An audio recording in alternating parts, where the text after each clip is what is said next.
दक्षता आहे. आता ते हिंदू जनजागृती समिती म्हणून आम्हाला धर्म शिकवतात, आम्हाला जातीमध्ये अडकवतात. आमचं म्हणणं आहे तू इधर उधर की बात ना कर, ये बता की काफीला क्यों लूटा.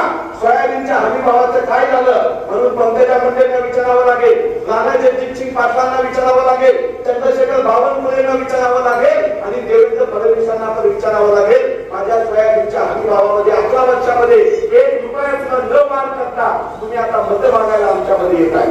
पैशाचा बाजार मानला. संविधानाला त्रिवार मतदान करतो.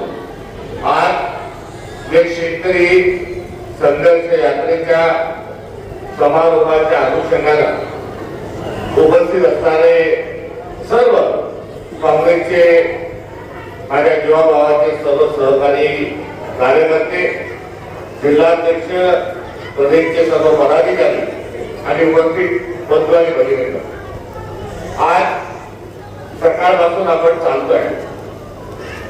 चालण्याच्या मागची भूमिका संघर्षाची आहे आणि संघर्षाची आवश्यकता का आहे तर इंग्रजांपेक्षाही जुलमी, इंग्रजांपेक्षाही बेकाल अशा प्रकारचं देवेंद्र फडणवीसांचं आणि नरेंद्र मोदींचं एक सरकार महाराष्ट्रात आणि भारतात आहे.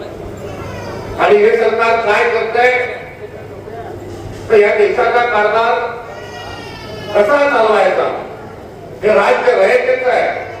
आणि तो कारभार चालत असताना to the people, by the people, for the people, लोकांनी, लोकांसाठी, लोकांकरिता तुमचा माझा देश पुढे घेऊन गेला पाहिजे. आणि हे पुढे घेऊन जात असताना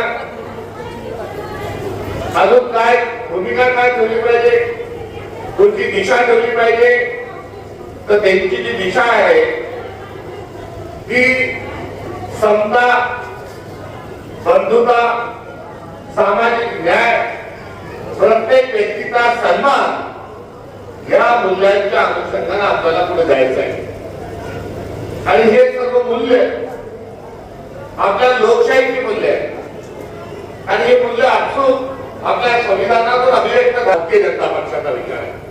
सावित्रीबाई फुलेंनी काय सांगितलं तर महिला, मुली, महिला ज्या आहेत त्याही मानव आहेत. आधी आबादी, आधी लोकसंख्या त्यांची आहे, त्या वस्तू नाही, त्या अतिशूद्र नाही तर त्यांना शिक्षणाचा अधिकार आहे.